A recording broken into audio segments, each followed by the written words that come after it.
सपने, पैसा कमाने की दौड़, सब कुछ तुरंत पाने की चाहत और फिर ईएमआईज़ का सहारा जो हमें हेल्प करती हैं हमारी ज़िंदगी को रफ्तार देने में।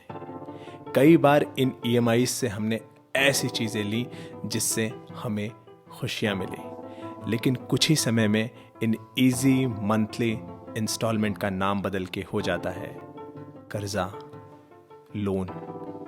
चीज़ें खरीदने की खुशियाँ कर्ज के बोझ तले दम तोड़ने लगती हैं और फिर शुरू होती है एक और लंबी दौड़, कर्ज मुक्त होने की दौड़। और ये कर्जे की सिचुएशन, ईएमआई की सिचुएशन कई बार लोगों को ऐसी दिशा में धकेल देती है जहां पे वो कठोर कदम उठाने पे मजबूर हो जाते हैं। तो प्रॉब्लम तो है लेकिन सॉल्यूशन भी है। आज मैंने इनवाइट किया है एक ऐसे स्टार्टअप के फाउंडर को जो आपको कर्ज मुक्त बनाने में हेल्प करते हैं। If you are a balance revolver for more than 3 months, the bank has already raised a red flag on you. आपका अगर 50% के रेंज में पहुंच गया, 50% के आसपास आ चुका है, तो you are in a trap. At that high FOIR, financial obligation to income ratio, you are most likely not going to be getting a loan by many of the financial institutions. Right? अगर positive financial behavior रखा है, responsible financial behavior रखा है, तो आपका score वापस से 700, 750, 800 के रेंज में आ सकता है। लोकेश एक लेंडर है, मैं एक बोरोवर हूँ, ठीक है। लोकेश ने मुझे गुड फेथ में लोन दिया, मेरा क्रेडिट स्कोर देख के मुझे लोन दिया, ठीक है। मैं किसी हालात की वजह से उसको रीपे नहीं कर पा रहा हूँ, तो लोकेश के पास क्या ऑप्शन है? Because the same habits that got you in the trap are not gonna get you out of it, and it's not the end of life. You deserve a second chance. Life is all about second chances. Thank you so much, Ritesh ji, for joining. So guys, आज हमारे साथ है रितेश श्रीवास्तव जो कि freed के founder हैं और इनका कई सालों का एक्सपीरियंस है इस पर्टिकुलर इंडस्ट्री में जहां पे ये लोगों को डेट फ्री कराते हैं। सो रितेश जी, जब आपने आपका बीटेक है, एनआईटी है, फिर आपने आईआईएम से भी स्टडी की हुई है, आपकी जर्नी जो रही, जैसे कि आपने 2 बिलियन से ज्यादा आपने रुपए लोगों को डेट फ्री करवाया हुआ है, ये जर्नी के बारे में आप बताइए, कैसे पूरा शुरू हुआ? Absolutely. So, आपने बहुत पहले की बात बता दी, इंजीनियरिंग की journey and all that. So, I was in the US for a good 10-11 years and मेरा जो लास्ट का स्टे था यूएस में ऑलमोस्ट 7-8 साल, वो मैंने यूएस में I owned and operated a company in the US in the debt relief space in which $2 billion plus का डेट हमने रिजॉल्व किया था लेंडर्स के साथ। आप जैसे जानते हैं, अमेरिका बहुत बड़ी इकोनॉमी है, क्रेडिट ड्रिवन इकोनॉमी है। एक कंज्यूमर के पास 3-3, 4-4 क्रेडिट कार्ड्स हैं। लोग क्रेडिट पे अपने शौक पूरे करते हैं, कई लोग एक्सपेंसेस भी अपने क्रेडिट कार्ड पे डालते हैं, लाइफस्टाइल बना हुआ है क्रेडिट का। लेकिन 2-3 चीजें जो अमेरिका में भी देखने को मिली है कि फाइनेंशियल एजुकेशन हमसे तो बहुत ज्यादा है उनके पास, बट फिर भी कम है। इसकी वजह से यूएस में भी कई लोग डेट ट्रैप में चले जाते हैं। देखिए, मॉल्स, इंटरनेट, ई कॉमर्स हर जगह है, ठीक है ना। तो एक ल्योर है कि मैं खरीद लेता हूँ, क्रेडिट कार्ड पे है, धीरे धीरे पैसा दे दूंगा, ये एक आदमी को डेट ट्रैप में डालता है। सो ऑब्वियसली यूएस में जो मैंने टाइम डेट रिलीफ इंडस्ट्री में स्पेंड किया और इतने सारे लोगों को, 3.5-4 लाख अमेरिकन को एनरोल किया डेट रिलीफ प्रोग्राम में, $2 बिलियन के डेट रिजॉल्व कराए। जब मैं इंडिया आया और 2015-16 से इंडिया के बिजनेसेस में लगा रहा, हमने देखा कि रिटेल लेंडिंग में काफी ग्रोथ आ गया, पर्सनल लोन्स काफी हो गए, क्रेडिट कार्ड्स काफी बढ़ गए, कंज्यूमरिज्म बढ़ गए इंडिया की, ई कॉमर्स आ गया था, पर्सनल लोन्स हर जगह मिलने लगे, डिजिटली मिलने लगा। एंड अनफॉर्चुनेटली किसी भी कॉलेज में, अच्छे से अच्छे बिजनेस स्कूल में, इंजीनियरिंग स्कूल में या स्कूलों में financial education and how to manage your credit, how to manage your debt, how to manage your personal finances कहीं सिखाया नहीं जाता। कहीं नहीं है, ठीक है। So the problem arises when you borrow a little more than what you can afford, ठीक है ना। और ये हम देख रहे हैं कि यूजुअली हो रहा है buy now pay later scheme से, EMI schemes on the credit cards, easy access money, app loans, peer to peer loans, right? ये इतने ज्यादा abundance में आ गए हैं that I don't have to think twice। अगर मुझे एक अच्छा फोन लेना है, iPhone चाहिए या OnePlus चाहिए या Samsung Galaxy कोई फोन चाहिए, अब these phones are very expensive। So these are the signs for traps that individually people unfortunately get into, right? And that is what creates a debt trap। सो आपने अगर आपकी एक limited income है, उस income के basis पे आपने कुछ अपने ईएमआईज ले ली। चलिए, सब कुछ अच्छा रहा, आपकी इनकम भी बढ़ रही है, बोनस भी आ गया, आप ईएमआई सारा पे कर पा रहे हैं। खुदा ना खास्ता अगर कुछ लाइफ में ट्विस्ट एंड टर्न आ गया, ठीक है ना, और आप ऑलरेडी पेचेक टू पेचेक जा रहे हैं, then one missing one EMI, right, you know the cyclical effect of that, आपके पेनल्टीज, लेट चार्जेस, और ये ऐसे अक्रू होते हैं। और अनफॉर्चुनेटली हमारे बोरोवर्स जो हैं, specially Gen Z, generation Z and millennials, early millennials, they can not comprehend how bad a debt can become. अभी मेरा मनी कंट्रोल में एक कल स्टोरी आई है, तो I was talking to the editor and that's what I was telling him, that these people do not understand how a debt can become bad and so quick. बात तो एकदम सही है कि कैसे हम धीरे धीरे एकदम डेट ट्रैप में धंसते चले जाते हैं, लेकिन क्या ये प्रॉब्लम इतनी बड़ी है कि पूरा का पूरा एक स्टार्टअप ही इस पे खड़ा करना पड़ा? तो very good question Lokesh. And 4 या 5 या 6% जो हम देख रहे हैं जीएनपीए, ग्रोस एनपीए जो डिक्लेयर हो रहा है, इनवेरिएबली कभी भी आपको एक ब्रेकअप नहीं मिलेगा कि अनसिक्योर्ड में कितना हुआ है, सिक्योर्ड में कितना हुआ है। Banks just declare a gross NPA. Correct. अब आप खुद भी you are financially aware, you would know that secured assets में डिफॉल्ट कम होता है, अनसिक्योर्ड एसेट में डिफॉल्ट ज्यादा होता है, ठीक है ना। तो मेरा एंटिसिपेशन ये है, हमारा एंटिसिपेशन ये है कि अनसिक्योर्ड एसेट्स जैसे पर्सनल लोन्स हो गए, क्रेडिट कार्ड्स हो गए, बाय नाउ पे लेटर हो गए, P2P हो गए, जितने भी अनसिक्योर्ड फॉर्मेट्स ऑफ लोन हैं, उसमें हमारा gross NPA is nothing less than 9 to 10%. That is what is creating the average to be at 5-6% that we are seeing, right?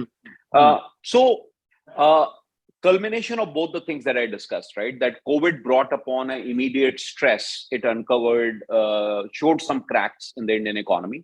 Kafi job losses हुए, काफी business losses हुए. And of course, the growth of retail lending and the macroeconomic trends जो हमने देखा कि पिछले 5 सालों से household savings rate has been on a decline. Credit consumption has been on a up, right? Interest rates have been going up, right? अब आप देखें इन्फ्लेशन भी ऊपर जा रहा है, the wage growth has not caught up with the inflation. So these were actually the pointers that were pointing in one direction, that there will be a need for consumer debt relief. When I saw all this growing and consumerism growing, the rate of interest growing, by the way, India was also one of the highest interest rates in, as far as the countries go. हमसे ऊपर सिर्फ एक ही country है और वो है Indonesia. हमारे credit cards 48% APR पे हैं, इंटरेस्ट रेट पे हैं, लेंडिंग रेट पे हैं। हमारे पर्सनल लोन्स 40%, 50%, 12% से लेके 60% कहीं तक भी जा सकते हैं। यूएस में क्रेडिट कार्ड्स कैप हो जाते हैं 29% पे, हमारे यहाँ 48% से शुरू होते हैं। इसका मतलब यह है कि अगर बैलेंस रोटेट कर रहे हैं, ठीक है, तो it can be even worse for us, right? It adds up pretty quickly. So जब मैंने ये सब देखा, honestly, Lokesh, my idea was that there is a need for a consumer relief platform for consumers who have gone behind, who are unable to pay but have an intent to pay. They do not want to be in this trap, they want to come out of this trap, but there is no avenue for them to go and seek relief, right? With that objective, Freed was founded, and the name Freed, F-R-E-E-D, that stands for freedom, right? Yes. Financial freedom or liberation or resolution of debt. So that was the journey that we started in August 2020. जब मुझे इस debt relief programme के बारे में मालूम पड़ा, तो मैंने अपने कई सारे स्टूडेंट्स को इस डेट रिलीफ प्रोग्राम को रिकमेंड किया and they are getting help. लेकिन यहाँ पे मेन क्वेश्चन ये है कि कौन सी सिचुएशन में आने के बाद हमें इस तरह के डेट रिलीफ प्रोग्राम के लिए अप्रोच करना चाहिए। मैंने काफी सारे अपने मेंटीज को सजेस्ट भी किया हुआ है, and sir, they are taking the help. Let me be honest. Thank you so much. Yeah. Clearly moving step by step. I'm not saying कि एक महीने में वो debt free हो गए, but वो step by step they are moving in positive direction. And that's where मुझे ये thought process आया कि मैं सर को जरूर बुलाऊं एक बार और उनसे clearly उनका पूरा thought process जानने के लिए try करूं। और आपकी एक वेबसाइट पे एक बहुत अच्छी चीज लिखी हुई है और वो आपके प्रोसेस में भी है, empathy for the user, कि भाई कोई बदमाशी नहीं की है, हो गया है ना, तो वहां से हम धीरे धीरे निकाल लेंगे। अच्छा सर, अगर किसी को आपको अप्रोच करना हो, फ्रीड को अप्रोच करना हो, तो उसका क्या एक कैलकुलेशन होना चाहिए कि यार इतना अगर ये मेरे हाथ से जा चुका है गेम, कैसे मतलब मैं इस गेम से अब एकदम लूज कर रहा हूं, तो क्या हो जाए तो वो आप फ्रीड को बिल्कुल अप्रोच करें तुरंत, जितने भी लोग देख रहे हैं इस वीडियो को। देखिए, फ्रीड के पास अभी दो डेट रिलीफ सॉल्यूशंस हैं जो हम ऑफर करते हैं। हम्म। पहला सॉल्यूशन उनके लिए है जो ऑलरेडी बिहाइंड हो चुके हैं पेमेंट्स में, ऑलरेडी 2-3 महीने स्किप कर चुके हैं, पेमेंट्स नहीं दे पाए हैं, ठीक है ना। And why they have not paid is because of a financial hardship. Obviously when it comes to making a choice between putting food on the family's table or paying the EMIs, it's very obvious that we will put the food on the family's table. Okay. Uh, it is for those consumers that we have a product called debt resolution product, which is a debt settlement. Basically what we do is it's a very structured, counseled program जहां पे एक हम consumer को financial disciplining में सिखाते हैं. उनके लिए एक ट्रस्ट अकाउंट में अकाउंट खोला जाता है, which is their own money, considered is a piggy bank, जहां पे हम हर महीने पैसे डाल रहे हैं. जो कंज्यूमर हर महीने वहां पैसे बचा रहे हैं अपने डेट रिलीफ गोल के लिए, ठीक है ना. अब जैसे किसी का डेट 1 लाख रुपए का है, तो हम ये बोल रहे हैं कि आप 45 से 50 रुपए उस अकाउंट में सेव करें, 45 से 50 रुपए, 1000 रुपए उस अकाउंट में सेव करेंगे. आपके पास अभी नहीं है, वो हम जानते हैं उस बात को. आप उसको 6 महीने में, 10 महीने में, 12 महीने में, जो भी आपका अफोर्डेबिलिटी है, आपके इनकम और एक्सपेंसेस के बाद वो पैसे आप वहां डालिए. आपका जैसे जैसे बैलेंस ट्रस्ट अकाउंट में बिल्ड होता जाएगा, हम आपके रिस्पेक्टिव क्रेडिटर्स से आपका अकाउंट को सेटल कराएंगे और आपको डेट फ्री कराएंगे. अब ये सुनने में तो बहुत सही लगता है कि यार डेट अगर है तो डेट रिलीफ प्रोग्राम में कनेक्ट करते हैं और अपने डेट को लगभग 50% तक कम कर सकते हैं. लेकिन ये इतना आसान नहीं है और ये हमें रितेश जी बहुत डिटेल में समझाएंगे कि इसमें क्या क्या डिफिकल्टीज भी आती है. सी, ये बोलने में ट्रांजैक्शनली बड़ा सेम लगता है. 1 लाख रुपए का डेट है, 45,000 में सेटल हो जाएगा, 50,000 में सेटल हो जाएगा. It's a journey which is full of anxiety, full of fear, डर है, हिचकिचाहट है, राइट. तो ये फ्रीड में हम एक पूरा counselling, guiding, as a guiding force काम करते हैं कंज्यूमर्स के साथ. और हमने 10,000 प्लस कस्टमर्स के साथ काम किया हुआ है, करीब 11,000 हो चुके होंगे अब तक. और हमने करीब 500-600, करीब 600 कस्टमर्स को फुली ग्रेजुएट कर दिया है. They are completely debt free, they have saved good money, they are giving us raving reviews, काफी रेफरेंस, काफी वर्ड ऑफ माउथ हमें आया है उनसे. तो अगर हम 500 को ग्रेजुएट करा सकते हैं तो हम 9,500 को और भी करा सकते हैं. द की हियर इज आपका रिजॉल्व कितना स्ट्रांग है डेट फ्री होने का. लेकिन क्वेश्चन ये है कि हर कोई जिसने लोन लिया है, क्या उसको इस तरह के डेट रिलीफ प्रोग्राम में जाना चाहिए? आंसर है नहीं, 100% नहीं. तो फिर किन्हें इन डेट रिलीफ प्रोग्राम में कनेक्ट करना चाहिए? आपका अगर सिक्योर्ड और अनसिक्योर्ड लोन ऑब्लिगेशन आपका अगर 50% के रेंज में पहुंच गया, 50% के आसपास आ चुका है, तो you are in a trap, you are in a sort of trap, getting in a sort of trap, and already at that high FOIR, financial obligation to income ratio, you are most likely not going to be getting a loan by many of the financial institutions, right? Now that FOIR on a 5 lakh की salary operates differently, on a 1 lakh की salary operates very differently. ठीक है ना. So you have to keep that in mind as well. जब भी कोई debt trap में आता है तो उसके लिए एक चीज और भी बहुत ज्यादा इंपॉर्टेंट होती है, वो होती है सिबिल स्कोर. वो हमेशा डरा रहता है कि यार मेरा सिबिल स्कोर खराब हो जाएगा और इस चक्करों में जगलिंग करते रहता है कि कभी यार ये भर देता हूं, कभी यार इस मंथ का EMI भर देता हूं, बीच में एक एक बाउंस भी होते रहते हैं, एक एक भरते भी रहते हैं. लेकिन पूरा ये सिबिल स्कोर काम कैसे करता है? अगर मेरा 1-2 EMI बाउंस होता है तो वो जो डर है ना, उसको किस तरीके से टैकल करना चाहिए और ये पूरा सिस्टम काम कैसे करता है, अगर आप इसको पूरा समझा पाए. जो क्रेडिट स्कोर जो है वो रीजनरेटिव बाय नेचर होता है. तो अभी आप डिफॉल्ट में हैं, 3 महीने 4 महीने आप डिफॉल्ट में हैं, आपका स्कोर ऑलरेडी नीचे आना शुरू हो चुका है, आपको कहीं लोन भी नहीं मिलेगा. And I am sure many people who experience that they are not getting a loan if they have gone into default with the lender, अगर आपने 1 महीने की भी पेमेंट कर दी है. लेकिन आपका जब 1 साल बाद डेट सारे रिजॉल्व हो जाएंगे, तो उसके 3-4 महीने बाद आपका स्कोर वापस से इंप्रूव होना शुरू हो जाता है. और आपने अगर पॉजिटिव फाइनेंशियल बिहेवियर रखा है, रिस्पॉन्सिबल फाइनेंशियल बिहेवियर रखा है, तो आपका स्कोर वापस से 700, 750, 800 के रेंज में आ सकता है. एक CIBIL score is no good और credit score is no good if it can't get you a loan. Number one, right? Number two, let's also understand how is a credit score, computed. What are the factors that go into computing? आपका credit score constitutes of what? What are the factors, right? तो आपकी जो payment history है, जो EMI देने की जो आपकी हिस्ट्री है, जो आपका ट्रैक रिकॉर्ड है, that is only 30 to 35% of your scoring. वाह, अच्छा, सिर्फ 35? सिर्फ 30-35%। The rest of the things are how long have you had a credit score for, credit rating for. अगर आपका क्रेडिट रेटिंग पिछले 10 साल से है, ठीक है, और आपने रिस्पॉन्सिबली पे किया, तो आपका स्कोर ऊपर जाएगा, ठीक है। The second is how much is the utilization of debt that you're doing, okay, which is another 30%, and let me explain that to you what it is. So जैसे आपका क्रेडिट कार्ड लिमिट है आपके पास 5 लाख की, ठीक है, आपके पास 2 credit card है, 2.5 लाख के लिमिट के कार्ड हैं, आप उसको हर महीने 5 लाख स्वाइप कर रहे हैं, 2.5 लाख दोनों कार्ड पे स्वाइप करके आप पे कर रहे हैं, कोई बात नहीं, लेकिन the very fact that you're exposing yourself to almost 100% of the credit available to you every month, right, puts you in a category of a risky borrower for a lender। कि आज आपने आज 5 लाख स्वाइप किया या 4 lakh swipe किया, आपने दे दिया, आपने अगले महीने स्वाइप किया, फिर आपने दे दिया। what if you know third month you have some unexpected expense that comes up, right? Then you become a revolver, then you start revolving your high interest rate credit card debt, okay, month on month, on which you're accruing interest. The bank is making money, all right, correct, but once you start revolving a high balance month on month, then even the banks, right, just so you know, that's the internal thing, I'll tell you, if you are a balance revolver for more than 3 months, the bank has already raised a red flag on you.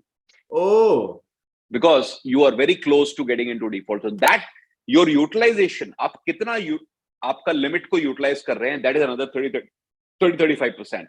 The rest of the 3 factors are what percentage of your debts are secured versus unsecured. Auto loan है, home loan है, सिर्फ credit card unsecured है।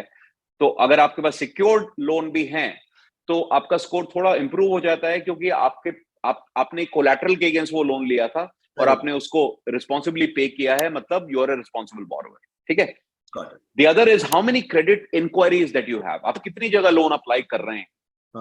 आप अगर रात को आज बैठ के आपने 10 ऐप पे लोन अप्लाई कर दिया और हर जगह आपका क्रेडिट रिपोर्ट पुल हो रहा है, that also brings down your score, because you are actively seeking credit. इसका मतलब you are a risky borrower.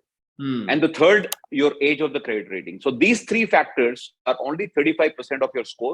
The rest 2 other factors, which are 60-65% of your score, one is the payment history and the other is the utilization of the total limit allocated to you. ठीक है, अब हम बात करते हैं कि अगर किसी ने पेमेंट मिस कर दिया और उसका स्कोर डाउन आ गया, ठीक है, उस केस में आप देखिए अगर कि आपका जैसे ही वो क्रेडिट पुल होगा और आपकी एक लेट रिपोर्ट हो जाती है, तो आपको लोन तो कहीं आगे मिलेगा नहीं। तो आप एक फ्रैक्चर्ड क्रेडिट रेटिंग को लेके या एक ऑलरेडी ब्रोकन क्रेडिट रेटिंग को लेके आप सोच रहे हैं कि मैं अपने क्रेडिट स्कोर को बचाना चाहता हूं, राइट, लेकिन वो क्रेडिट रेटिंग ना तो आपको कोई लोन दिलवा पाएगा, राइट, और anything below 700 720 is not a good score any which way, right. So the idea is to fix the problem from the root. Got it. आप इसको रूट से प्रॉब्लम को सॉल्व कीजिए, पहले अपने डेट्स को रिजॉल्व कीजिए, अगर आप पे कर सकते हैं तो पे ऑफ कीजिए, और अगर आप पे करने की हालत में नहीं है तो seek professional help, right, who can help you out, get out of this trap, right, and then rebuild your score. और उसके बाद एक बार आपका जब प्रॉब्लम रिजॉल्व हो गई, take a resolve, take a promise, make a promise to yourself to not go ever back into the trap again. Got it. Amazingly आपने बहुत बढ़िया तरीके से इसे एक्सप्लेन किया, और मुझे भी इतना क्लियर नहीं था कि 35% ही है। आई थिंक व्यूअर्स को भी ये बहुत क्लियर होगा। I will request everyone to comment कि क्या आपको पता था कि सिर्फ जो हम पेमेंट करते हैं, खास करके timely payment, is only responsible for 35%। Remaining 65 बड़ा पाई तो कुछ और ही है, जहां पे आपने कितना परसेंट क्रेडिट लिया हुआ है और कितने लंबे समय से आप उसको मेंटेन कर रहे हैं, इस पे डिपेंड करता है। तो ये एक डाउट क्लियर हो गया। और एक लास्ट चीज, बहुत सारे लोगों को लगता है कि भाई मैंने लोन ले लिया और अगर मैं नहीं भर पा रहा हूं तो मैंने कोई अपराध कर दिया है। ऐसा नहीं है, पहली बात। और इस पूरी चीज को कि क्या क्या इसमें प्रोसीजर्स हैं, कैसे इसको हैंडल करना है, कैसे इसको टैकल करना है, या फिर इसका कितना स्ट्रेस लेना चाहिए, इस चीज को रितेश जी से पूरा डिटेल में समझते हैं। आई एम श्योर आप में से काफी लोगों का ये क्वेश्चन भी होगा। एब्सोल्युटली। देखिए, reserve bank of India RBI ने ये राइट्स कंज्यूमर्स के लिए क्रिएट किए हुए हैं, ठीक है। ये गाइडलाइंस हैं जो एक लेंडर को रिस्ट्रिक्ट करते हैं from adopting any harsh practices when it comes to recovery of loans, ठीक है। Correct. तो आप ये समझिए दैट आज मैं एक लेंडर हूं या लोकेश एक लेंडर है, मैं एक बोरोवर हूं, करेक्ट, ठीक है। लोकेश ने मुझे गुड फेथ में लोन दिया, मेरा क्रेडिट स्कोर देख के मुझे लोन दिया, ठीक है। मैं किसी हालात की वजह से उसको रीपे नहीं कर पा रहा हूं, तो लोकेश के पास क्या ऑप्शंस है? लोकेश मेरा ऑलरेडी वो सारे क्रेडिट ब्यूरो में मेरा रिपोर्ट कर रहे हैं कि मैंने पेमेंट नहीं किया, तो मेरा स्कोर तो हिट हो ही रहा है, स्कोर हर महीने मेरा नीचे जा रहा है। उसके बियॉन्ड हमने देखे हैं कुछ इंस्टेंसेस जहां पे कलेक्शन एजेंसीज या कलेक्शन के जो स्टाफ हैं वो काफी मिसबिहेव करने लगते हैं बोरोवर्स के साथ, अब्यूजिव थ्रेटनिंग लैंग्वेजेस यूज करते हैं। बहुत सारे इंस्टेंसेस ऐसे आए हैं हमारे कंज्यूमर्स के साथ भी। तो हमारा ऑब्जेक्टिव ये है दैट हम एजुकेट करें कस्टमर्स को कि RBI protects you from this, from any unlawful collection activity. आप फ्रीड के वेबसाइट पे जाइए और आपको काफी reading content too in the learning वाला सेक्शन मिलेगा, जहां पे आप अपने राइट्स के बारे में बेटर एजुकेट हो सकते हैं। कोई भी कलेक्शन वाला इंडिविजुअल आपको सुबह 9 बजे से लेके 7 बजे के विंडो में ही कॉल कर सकता है। Number 1, he cannot show up at your house unannounced. He cannot attempt to collect your debt from a relative of yours or from a friend of yours, or he cannot discuss your debt with any other person other than you without your consent. Okay, so there are many laws that protect an individual. दूसरा, ये तो सिर्फ मैं एक basic loss की बात कर रहा हूं, और जहां तक आप जो हमने वायोलेशंस देखे हैं जहां पे अब्यूजिव लैंग्वेज यूज हो रहे हैं या थ्रेटनिंग यूज हो रही है या ऐसे टैक्टिक्स यूज हो रहे हैं, ये बिल्कुल ही गलत है। RBI, आपके पास एक कंज्यूमर के पास ऑप्शन है to go to the bank's website, escalate this, right to the RBI ombudsman. RBI के वेबसाइट पे जाके RBI ओम्बुड्समैन को आप कंप्लेंट कर सकते हैं, and there will be immediate relief provided to the borrower, to the consumer who is facing this hardship. So आपने एक लोन लिया है, डिफॉल्ट किया है, ये इवन कानून की निगाह में भी जुर्म नहीं है। So please educate your customers that it is all right, होता है। आप डिफॉल्ट कई बार कर जाते हैं, आपने इंटेंशनली डिफॉल्ट नहीं किया है, आप एक इंटेंशन आपका रिजॉल्व करने का है, आपका स्कोर ऑलरेडी खराब हो रहा है, ठीक है, आपकी रेटिंग ऑलरेडी खराब हो चुकी है, उसके बाद और आपके ऊपर कोई हरासमेंट नहीं हो सकती। The government, the RBI protects you from these harassments. Got it. ये आपने बहुत अच्छा एक्सप्लेन किया, and thank you so much for giving so much pointers. And guys, जो भी ये वीडियो देख रहे हैं, मैं उनके लिए आपकी वेबसाइट के कुछ आर्टिकल्स भी वीडियो के नीचे डाल दूंगा, ताकि वो जो और भी डिटेल में पढ़ना चाहें तो बिल्कुल पढ़ना चाहिए। बस एक बात याद रखना, जो भी आर्टिकल पढ़ रहे हैं, जो भी इस वीडियो को देख रहे हैं, हम यहाँ पे अपने अधिकार की बात कर रहे हैं कि हमारे अधिकार क्या क्या हमें जानना चाहिए, लेकिन उसके साथ साथ हमारा कर्तव्य, यानी हमारा इंटेंशन कि भाई हम देने के इंटेंशन में है, बट सिचुएशन गड़बड़ है, इसलिए हम फ्रीड का हेल्प लेकर के आगे बढ़ेंगे। तो सिर्फ अधिकारों के बारे में बात नहीं, अधिकार और कर्तव्य दोनों साथ साथ चल रहे हैं। लास्ट चीज, आप एक चीज जो आप यंग जनरेशन को बताना चाहते हैं, जो आपको एकदम रोज ऐसे एकदम सामने आ रहा है, अरे यार काश मैं इसको एकदम स्कूल में सिखा देता यार ये चीज, कि अपनी जरूरत और अपने लिमिट और अपने बजट के हिसाब से बोरो कीजिए। I understand that it may not be ideal in all the cases. After all, the entire concept of a loan came around so that people did not have to wait for that long to buy things that they needed. But borrow responsibly. That's one thing that I would like to say. Borrow responsibly. If for some reason you fall in a trap, if for some reason you find yourself in a situation where आप अपने dates के साथ, अपने loans के साथ आप repay नहीं कर पा रहे हैं, या आपको एक कंसोलिडेट करके अपने EMIs को भी कम करना है, look for professional help. I will not give a pitch for Freed here, but we are there to help you. But the decision to take help should be primarily of the consumer and the borrower, because ये एक disciplined journey है। ये journey एक बहुत ही strong resolve के साथ चलती है। अगर आपका resolve strong है तो आप debt free होंगे। अगर आप उसमें डिसिप्लिन नहीं, because the same habits that got you in the trap are not going to get you out of it. ठीक है, so आपको चेंज करना पड़ेगा कहीं, और ये चेंज आप जब करेंगे, you will never be falling in the same trap again. So borrow responsibly. Even if you overspend, it happens, I understand. Make sure that you repay, and for some reason if you are fallen behind on the payments or you are in a debt trap, seek help.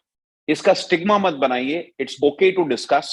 अभी हम as a society we are discussing mental depression and we are discussing anxiety and other disorders as well. It's okay to talk about debt as well. It's okay. अगर हमने as a society हमने date को डिस्टिग्मेटाइज कर दिया है, अगर हमने date को डिस्टिग्मेटाइज कर दिया है, तो we should be also open to talk about debt relief. It's a very fair option for consumers who are seeking relief and who qualify for it, right? And it's not the end of life. You deserve a second chance. Life is all about second chances. So don't give up hope. There is help available. So thank you so much, Ritesh. Thank you so much. Thank you. उम्मीद है ये पूरा conversation आपको काम का लगा होगा. इससे आपको कुछ ना कुछ हेल्प हुई होगी कि आप कैसे स्टेप बाय स्टेप डेट से बाहर निकल सकते हो. आपको सिबिल स्कोर समझ में आया होगा. आपको ये भी समझ में आया होगा कि इतना ज्यादा डरने की जरूरत नहीं. और एक चीज और भी समझ में आई होगी कि इंस्टीट्यूशन से लोन लीजिए. इंस्टीट्यूशन से अगर आप डिफॉल्ट भी करते हो तो as per the RBI rule आपको वहां पे संभलने का भी मौका मिलता है, सेकंड चांस का भी मौका मिलता है. लेकिन अगर आपने ऐसे लोगों से लोन ले रखा है जिन्होंने आपको साल भर का 25, 30, 40% पे दे रखा है, और वो कैलकुलेट कैसे करते हैं, साल भर के बाद तो कैलकुलेट नहीं करते, वो मंथली कैलकुलेट करते हैं कि आपको 1 लाख रुपया दिया है, हर महीने आपको 2,000 रुपया उनको वापस करना है. 2,000 रुपये वो भी ये सिर्फ इंटरेस्ट होता है.